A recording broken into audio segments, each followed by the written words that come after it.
Hello and welcome to the Children's Festival of Welsh History. I'm Anni Llŷn and I'm very excited to be here today because I get to chat with a famous Welsh poet called Hedd Wyn.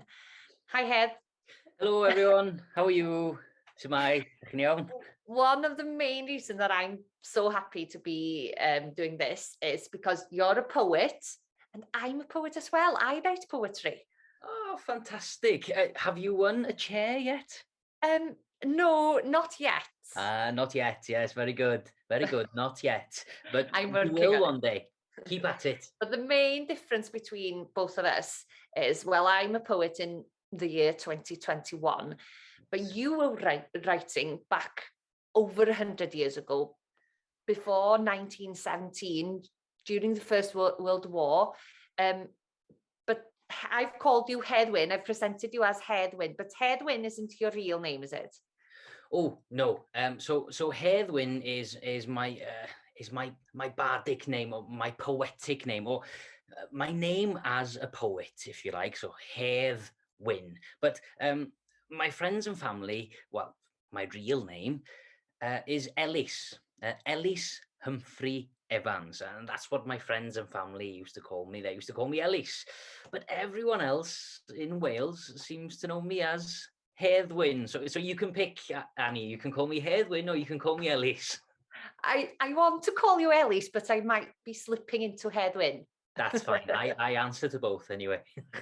Well, I know, as you said, Hedd Wyn is quite a famous name throughout Wales, but Trawsfynydd in North Wales is the main, the main area, the main location. That's the most important part of your story, because you were born and bred in Trawsfynydd. But the children of Trawsfynydd in 2021 have been sending some questions that they would like to ask you. Yeah. That's what my job is today, to ask you the questions that the children from Trawsfynydd have been asking. And I don't know if you know this, but the school in Trawsfynydd is called Ysgol Bro Hedd Wyn.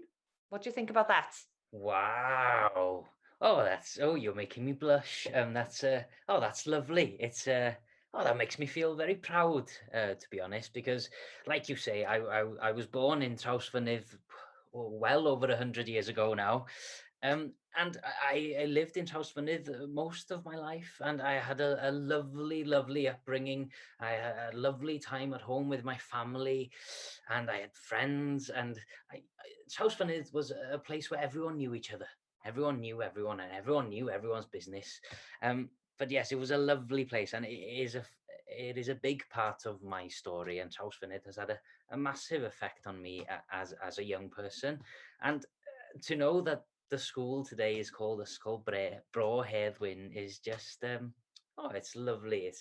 It makes me feel all warm inside, and to know that these kids that go to Ysgol Bro Hedd Wyn have an interest in me is fascinating. Well, they were very keen to ask you about Trawsfynydd when you lived here. What kind of place was it?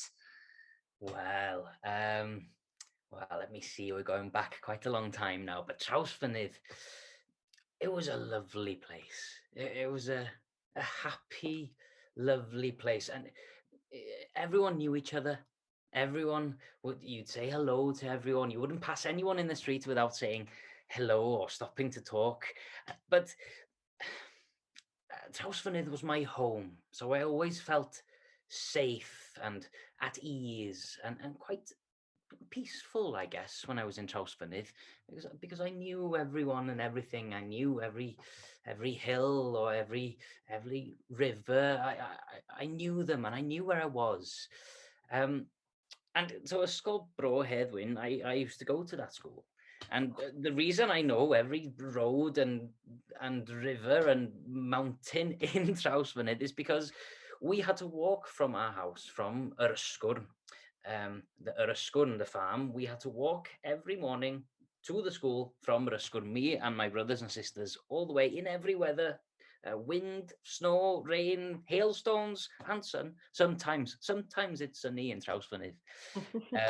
And we had to walk all the way down to the school and then walk back up again after school had finished. So yes, I've seen my fair share of Trawsfynydd. Did you have to go to school every day? Because I know you lived on a farm. Was school more important than farm work on some days, or farm work more important than school? Not that it wasn't more important. It was, there was lots to do on the farm, and I was the eldest of the children, so it was my job to stay home and help out on the farm and help out my dad. And he was a very busy man, so I didn't mind staying home, and well, it would save me the walk all the way down to Trawsfynydd some days. But I don't know. I wasn't the best farmer, I don't think. You weren't a very good farmer, were you, Elise? Well, not really. No, I didn't enjoy it as much. Did Yeah. you have your head in the clouds? Because as a poet, I know from my experience, my mind goes away sometimes when I get inspired or when I'm thinking about something. What did you do? Did that happen to you when you were in walking around the fields or farming or helping your Every dad? day, every day, every day. I, I didn't mind helping out on the farm, but I didn't enjoy it. It wasn't something I enjoyed or loved doing. What I really loved doing was writing, reading and writing poetry, and writing poetry in Welsh. And writing poetry in Welsh is called barddoni. That's a lovely word, barddoni. It's a word you can't say without smiling, barddoni. Now, like you say, I'd go on a walk every day. I'd walk around the fields, or maybe go up a mountain, or just wander around the farm. And I would always have this little book with me. And I would just start writing. I'd sit down in the middle of a field or on a wall somewhere, or maybe on a gate, and just sit down and listen. I'd listen to the sounds, and I'd look at my surroundings, and that's what would then inspire me to write some poetry, to write some poems. I'll read one out for you. This, I'm going to read it in Welsh, but it's about my surroundings in Trawsfynydd. Here we go. Dim ond lleuad borffor, ar fin y mynydd llwm, a sŵn hen afon prysor yn canu yn y cwm. Now, those 4 lines are about my home in Trawsfynydd, and about the moon, and about the mountain. And it's all the things that made me feel happy, all the things that inspired me to create something with words. That's what poetry is to me, is creating something beautiful with words, and then trying to communicate that and share it with other people. Like as you can see, I absolutely love poetry. Well, that little verse that you read out now, those 4 lines are probably the ones that people today could quote. If you ask them to quote Hedd Wyn, they'd probably recite that little verse. So, and I love it as well. So that's quite nice to know, I think, isn't it? That's lovely to know. I couldn't recite it. I had to read it. Well, Ysgwrn, as you said, that's the name of the farm where you were born and you grew up and you were trying to farm, but that's where you were writing as well. A lot of the children in Ysgol Trawsfynydd, and me, and probably a lot of children in Wales would like to know about your life on the farm with your family, because you've got quite a big family, didn't you? Oh, yes, a very big family. We had, well, I've got a picture for you here. There we go. This is a picture of my family, and this is me here on the end. And then there's Mum and Dad, Mary Evans and Evan Evans. And then the rest of them, well, these are all my little brothers and sisters. Right, there's Catty, Mackie, David, Enid, Mary, Ivan, Anne, and Bob. Yes, that's all of us. And we were a very happy family. It was quite a noisy house, was it? Yes, incredibly noisy. If anyone's ever been to Ysgwrn or passed through, if you are passing through Trawsfynydd, please go and visit Ysgwrn. There's always a warm welcome. And it's quite a small house. And to have that many people living in that house, yes, it's always going to be noisy, but I enjoyed that. I enjoyed the noise, and I enjoyed people coming and going all the time. There was plenty of fun to be had, but yes, plenty of noise. Well, as you said, people can go to Yr Ysgwrn today. There's a lovely welcome there, and you can go there and learn about your life, living in Trawsfynydd over 100 years ago, and about your poetry. And you can have a cup of tea and a cake there as well. There's a nice little cafe there as well. So if anyone wants to go and wants to hear more about you, they can go to Yr Ysgwrn today, can't they? But I was going to ask about, well, there came in 1914. It was quite a difficult, a very important year throughout the world, because that's when the First World War started. And I can imagine it was very scary to be around at that time. How was it? Could you tell us a little bit about how it affected you and Trawsfynydd as your hometown? Well, I'd say 1914, the First World War starts, and it goes on until 1918, and it has a big effect, not just on me, but on my family, on my friends, on Trawsfynydd, on Wales, on the United Kingdom as a whole, and it had a profound effect on the whole world, I think, and it had an effect on me and on my poetry as well. Like you say, even in the farthest places in North Wales, in Trawsfynydd, far away from everyone and everything, we still felt scared. And you were scared because there was news coming into Trawsfynydd every day or every week, and it wasn't good news. 9 times out of 10, it was bad news. I had friends and family I had friends that decided to go off and join the army, and they wanted to fight. I didn't agree with the war. I didn't believe in the war at all. I believed in peace. I was, as we say in Welsh, Hedd Wyn. I believed in peace. But many of my friends wanted to go to war, and they wanted to go as soon as they possibly could, which was absolutely fine. It was their choice. But I remember a few of them.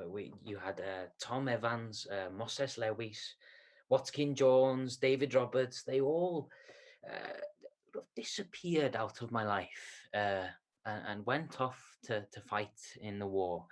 And it was hard to come to terms with, because you couldn't talk to them anymore. You didn't hear anything about them. You didn't hear about their stories because no one knew what they were up to.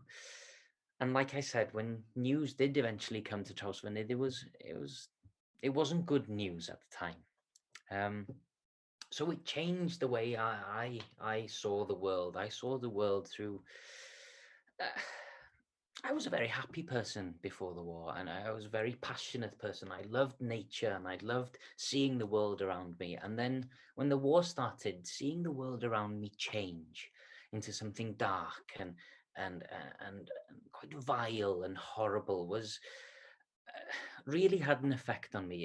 It upset me a lot, and it changed the way I saw the world, and it changed the way I wrote my poetry. I used to write about nature and about my home and how much I loved it, and now I started to write about this world that I didn't quite understand. And I think that there was a point where my poetry changed to be a little bit darker, a little bit, I don't know if sad is the right word, but I was questioning what was going on in the world. I didn't quite understand. There's a Welsh word, isn't there? Hiraeth, which I think I've read your poetry. And as you said, that little change, it was about the emptiness that was left in Trawsfynydd after all these, your friends and boys and men that you knew had left and they weren't coming home. You didn't want to, as you said, you believed in peace, and you didn't want to go to the army. You didn't want to go and fight. But in 1916, the government decided that every man between 18 and 41, with a few exceptions, had to go and had to fight. So what happened to you then? Well, in 1916, I didn't have a choice. So in 1914 and 15, I had a choice. I didn't believe in war. I didn't agree with it. So I didn't have to go. But in 1916, I had to go because the government said that anyone between 18 and 41 had to go, and you had to send one man from every family in that age gap.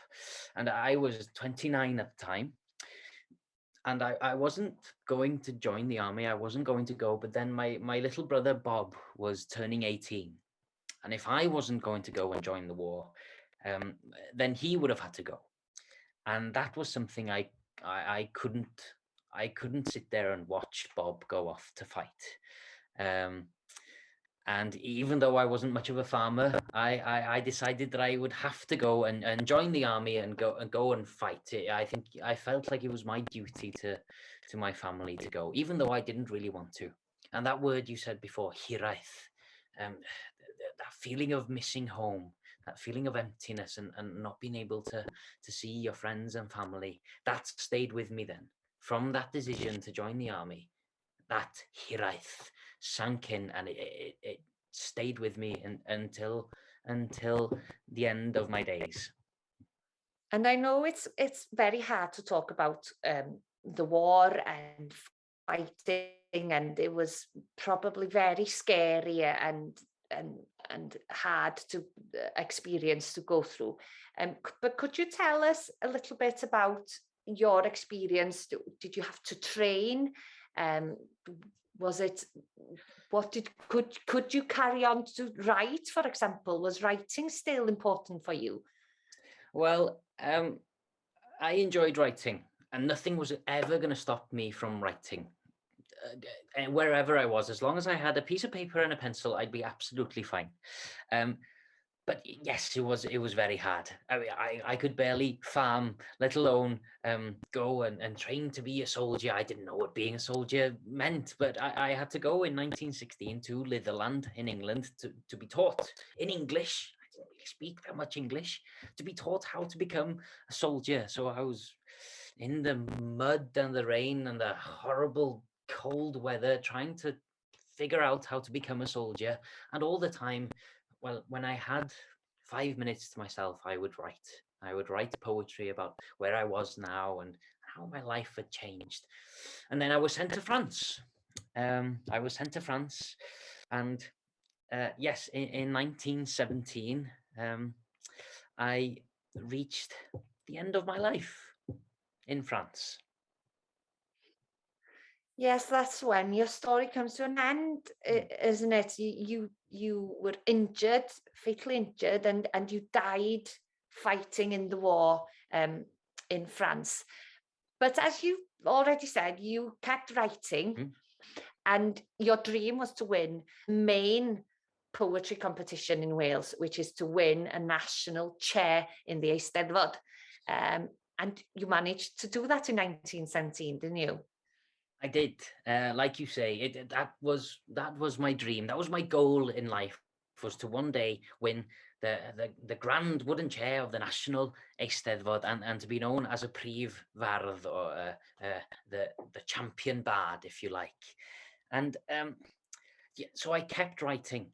And in 1917, because I'd been sent to France, I decided I'm going to have to write. I'm going to have to give it one last go, because I'd won other chairs before in other Eisteddfodau in Wales, but not quite the big one, the grand wooden chair of the National Eisteddfod. So I decided I was going to compete, and I started to write my awdl. And if anyone knows, an awdl is it's a very, very, very long piece of poetry, and it takes months to write one of these. So I started when I was home. I carried on in Litherland, and I finished my awdl when I returned home for a few days before going to France. And I was really happy with it. But I didn't quite remember where I'd left it at home. So when I got to France, I had to remember all this huge piece of poetry. I had to try and remember everything I'd written and write it down again from memory. And then I sent it off from France to the Eisteddfod. And the Eisteddfod in 1917 was in Pen Betw, or in Birkenhead. And yes, I went to war, and then I was fatally injured. I got hit by a piece of shrapnel in my stomach.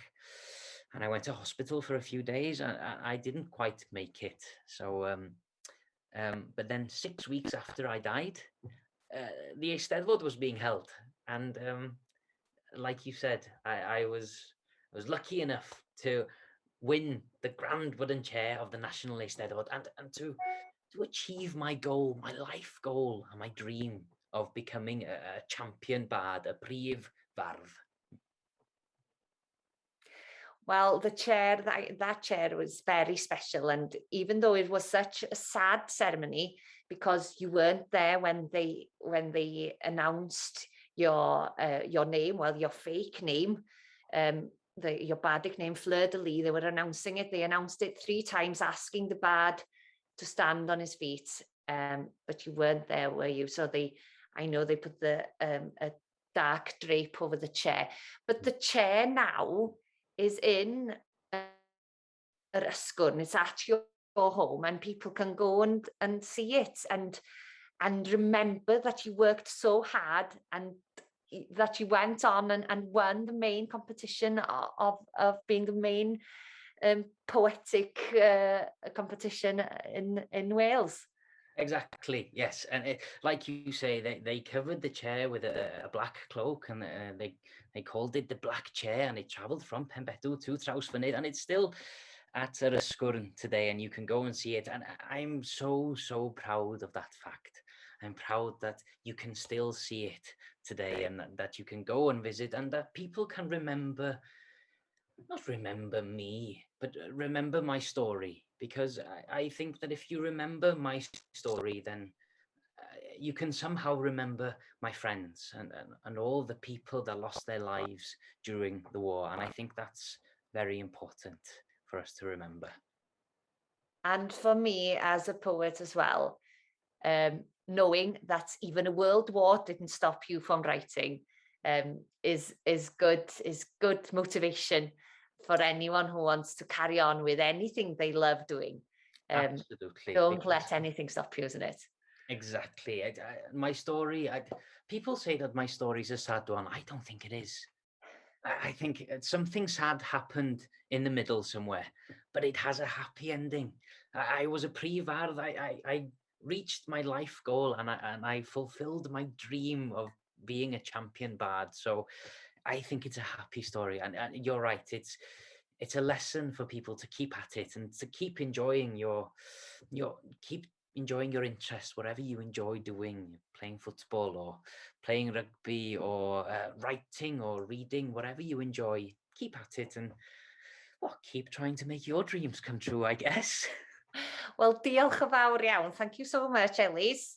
Hedd Wyn, as we know you as well. Thank you for being a part of the Children's Festival of the Welsh History. And thank you all for watching. Diolch yn fawr.